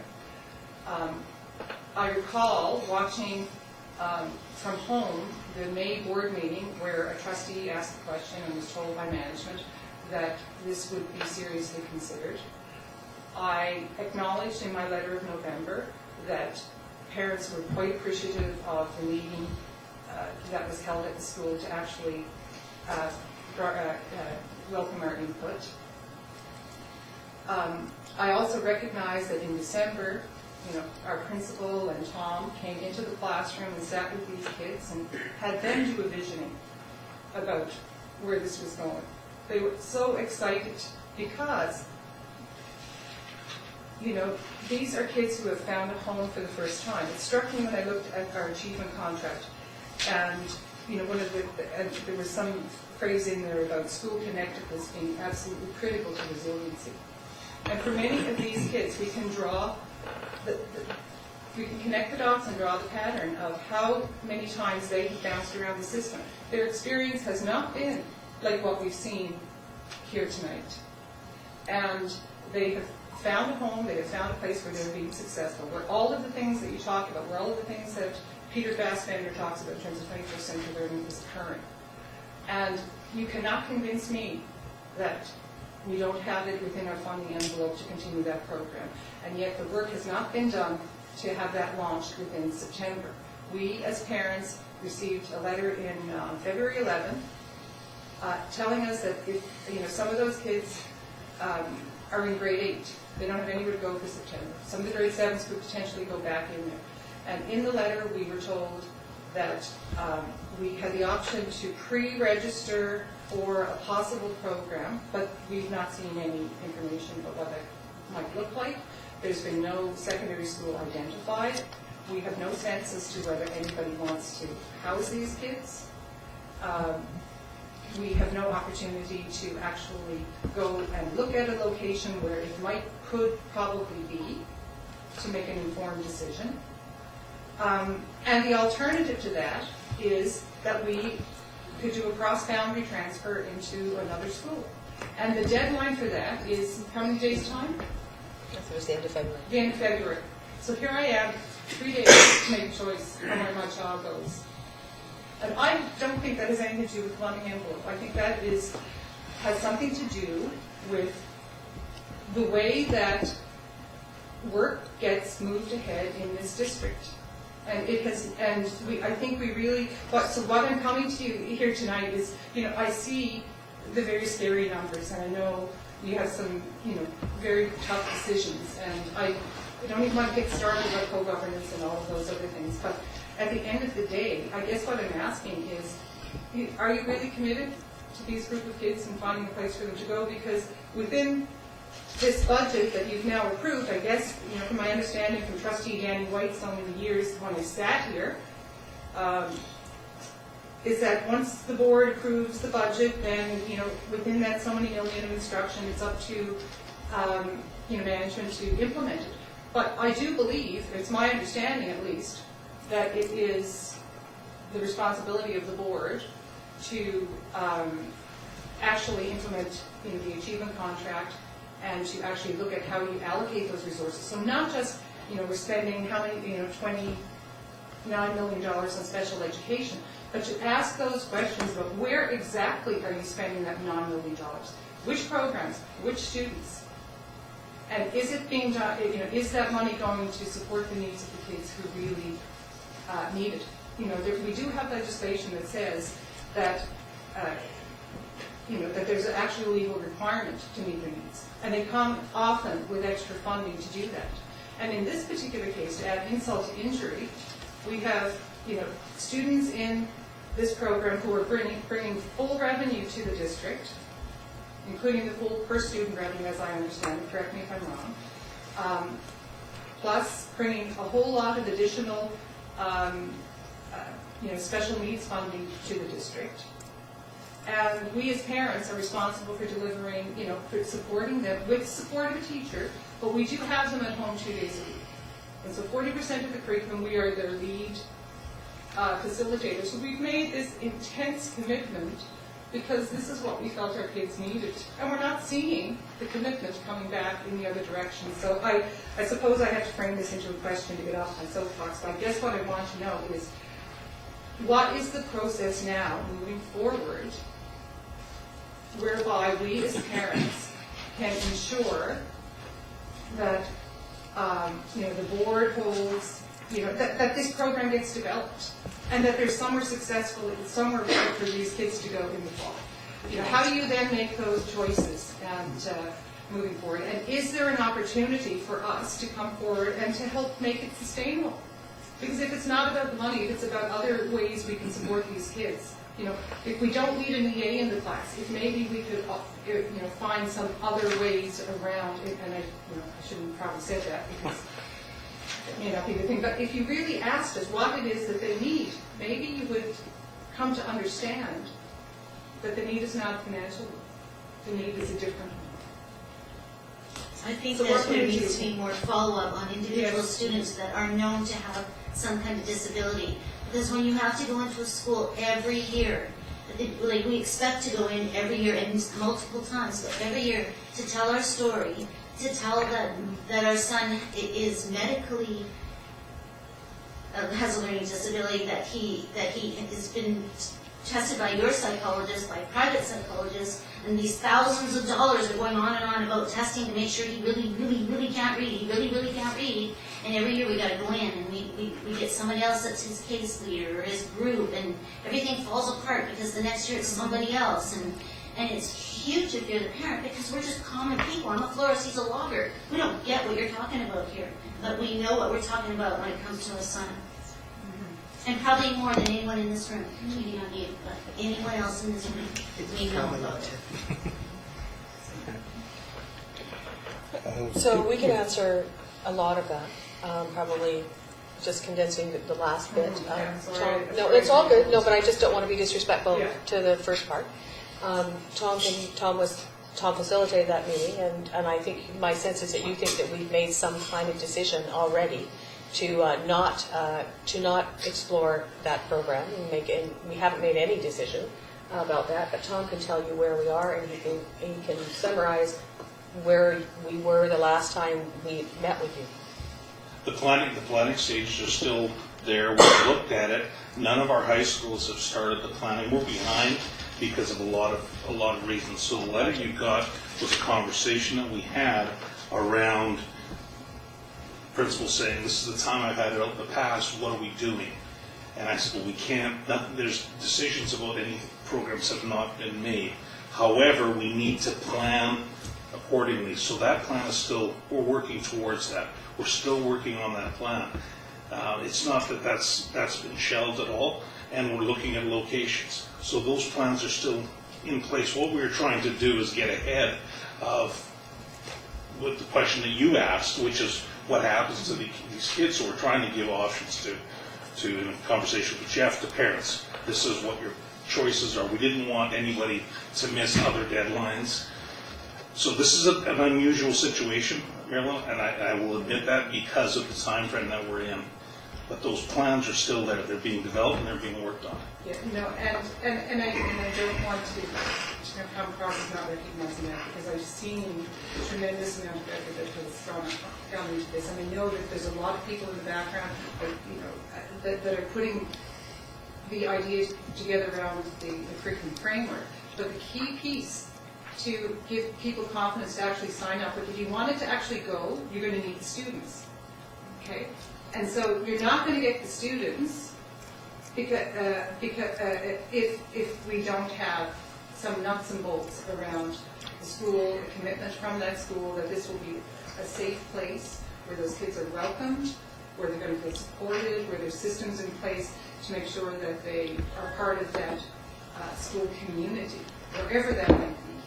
And many of us are very nervous because, for many of these children, they're outside the box because they didn't work within the box. And now we're taking this giant leap at a very sensitive time developmentally, grades 8, 9, and 10, when they're in their adolescence, when they need that, they found that sense of connection, which many of them didn't have before. And they they needed to be set up and for success. And I guess my gut feeling on it is, if it's not going to work because it's a bad idea, then fair enough. If people don't sign up because they think this is a bad concept, it's not going to work for their kids, fair enough. Gone the whole thing. But if it doesn't fly because it was a great idea, poorly planned, poorly implemented, then I think we will have failed these kids. And I'm thankful to hear that there's still an opportunity to move forward. And I guess the other part of the question is then, well, what do we do now? I mean, prior to coming in here, I chatted with Kevin in the hall. Is he still here? And he tried to frame a question for me about, if you look at the budget that is coming before the board, but the question for parents is, okay, which programs do you cut to support your own program? And I said, that's a horrible question. It's actually, I don't know if that's a moral question to ask parents. Because it's a question, it's almost like asking a mother to choose between your two children. That's not the question to ask parents. The question to ask parents is, what does your child need to succeed? Involve us meaningfully in the conversation. And you might be surprised with what you hear. And then it's up to the board to decide how to implement that. And I think there's lots of room within our current budget and within the current funding envelope to do better than what we are doing. So can I just clarify? I don't know, we're not asking parents to choose. That was not our question.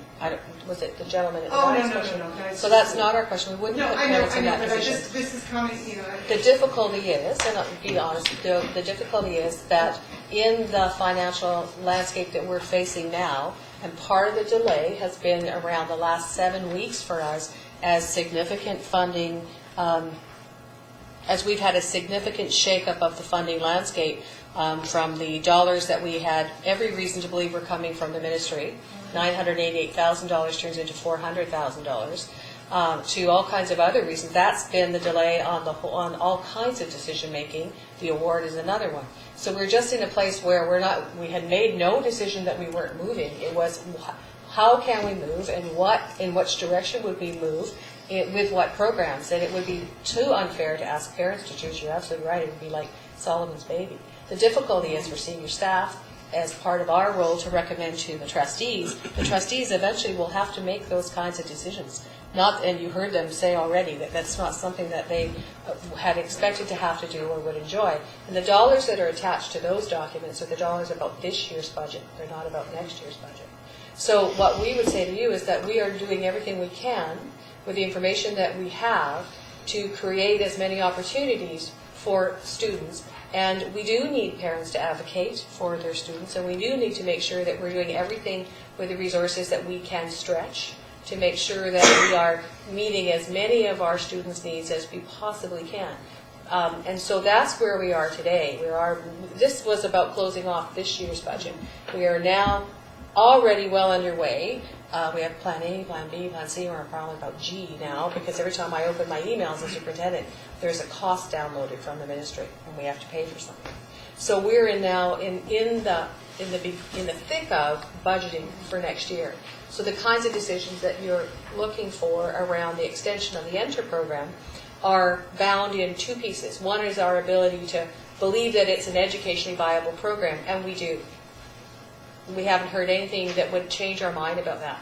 But there are parents that don't represent your opinions, Marilyn. There are parents who are signaling to us that for reasons that are not about the fact that they don't love the program, but they're making some decisions and signaling that they may not continue their child on in that program. They want their child to be integrated in a different, an 8 to 12 environment, for example, as opposed to other grade configurations. And we're left hearing that and hearing other parents like yourself who want an extension of that program and wondering where the critical mass is of students who are already in. This isn't a new program. This isn't a new junior program. This is an extension. So we're wondering where the critical mass is of how many students do we need who want to continue to make the program viable, not financially, but there is a viability about programming. And there's an amazing energy in the Enter program, you would agree, amongst all of those kids, that is as valuable as the resources that we can bring to bear, just that group of kids together. So we're getting feedback from the parents at Enter, diverse feedback as we would expect, and we're looking as we plan about extending, about how big is the cohort we're planning for. We're going to honor those parents who say, loved it for this experience, for this level, but I'm interested in my child moving in a different direction. It's not the kind of program we can parachute kids in probably at that next grade level. Doesn't make a lot of sense to us so far, like brand new students.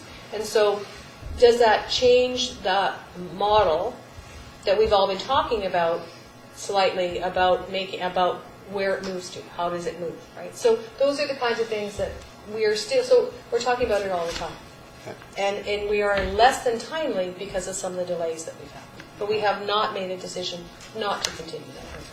Okay, and if I could just, one final comment about that is that I don't know if I necessarily agree, but it's not the kind of program that we could parachute people into. Depending on how it's developed, I think it's entirely plausible that students could come in at grade 8, grade 9, grade 10 without ever having been in the previous Enter. It's not like French immersion where you need to have that foundation of francophone, French skills necessarily to go in there. It's not part of the vision in terms of.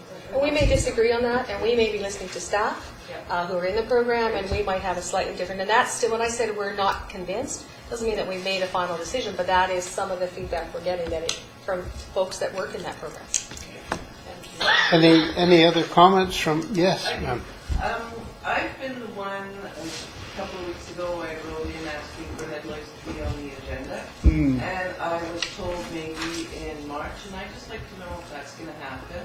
That's my first question. And my second question is, at first I was mad and I wanted headlights back in school, and then I changed because I've been looking into it. How come more education can't be in the schools about headlights? And every time I've asked that question, everybody's asking me to do it, where, no, I just want to know why. So if we, headlights. I'm sorry. Oh, no, it's so good. It is my life's work. No, it is my life's work. I've had it 3 times. Yeah, absolutely. I've had it twice. There's 9 classes in our school, and 5 of those classes, I'm done. Yeah, and I can speak to all of that, and you've heard that before. We would love to, like we have this cycle in the life of any school district I've ever worked in, where we do what we can, and we put out all kinds of information about educating parents and older students around headlights, and it kind of goes in a cycle, and it's not particularly successful. It doesn't really significantly or hardly impact the number of students who have lice or don't have lice. We work directly with VIHA. In fact, we just worked with them again last week, and we have another meeting, I think it's next Thursday. We work with them around our policy. We work with them around we're pretty confined on how we can intervene, right? So we can only, but we work with them. So if you could help us figure out, we would be so open to another way to get information out, to educate people about head lice. That is, we've had, we send out information in terms of VIHA information, we get their information, we distribute it, we put it online, we do all that kind of stuff, and it's not highly effective. So we would love some feedback from the community, parents and caregivers, about how we could help with that education piece. Because that could be probably our best role. I was going to say only successful role around intervention. I've gone to school, and the only thing we ever get is the wet cone pamphlet. But that's not all the information. Like, you have to wash your bedding and stuff like that. So I talked to our principal, and she says, well, I can't just send out anything. It has to go through the school board. It has to go through VIHA, actually, for us. Well, she said. Yeah, she's right. Yeah. Why can't Island Health provide more information on that? They did the same thing. Thanks for Alan. VIHA. So we have historically used VIHA Island Health. They are our direct route. We have a person that we work with, and we take a lot of our advice, and certainly our advice around the treatment of and the care of and the kind of, we help families who need help with the actual products that are needed. If they can't afford them, we get them to them and all that. But we take that direction from VIHA. Well, we certainly have that information. We certainly get it out. Well, then you're unfortunately in a situation where something's been dropped, because we do, and other schools do provide it. I've seen it in parent newsletters. I've seen it on the website. So I can certainly, we can talk afterwards, and you can help me identify where you think I need to have a conversation with a school staff and make sure that information is more widely advertised. Because we have all that, and we have done it in the past. As I say, it rises in peaks of interest, and then other times it doesn't. But we certainly have that kind of information, and if you're not seeing it readily accessible, I'm grateful for you telling us that, because we can fix that pretty quickly. Okay? And we are at the adjournment time. One more word, Marilyn. I'm sorry I went on so much. Looking at the superintendent's report on student achievement, I see that the school district's 6-year completion rate for 2012-2013 has dropped, and we now sit at 9 percentage points below the provincial average. Presumably all districts in the province are funded under the same kind of formula. And I just was wondering if there was any explanation as to how we got to such a low spot. School completion is the students that leave us before they graduate, and that's the beginning of the exodus of many of our students. We track those students. The schools find them if they've left the province. They go across the country, and significantly many of those students left the province for work. and it counts against the. Well, and they don't grab. Count against. Actually, that's our budget problem as well, part of it. Students leaving us, moving to Alberta mostly. Or, to be fair, coming back to us a year or two later through Navigate as adult, young adult students, and we don't get to actually pick up their story and add their credits to their graduation, and so they count as non-completers, but they might have taken an extra year and a half. Or they might go up to North Island College and register a year after they finished with us, and they don't get counted as, and they actually graduate, they get dual credit, and they in a trade, for example, and that doesn't count as well. And we need a motion to adjourn. Thank you, Trustee Weber, and the seconder, Trustee Grinham. All those in favor of adjournment? Thank you. Adjourn. Russ? Yes.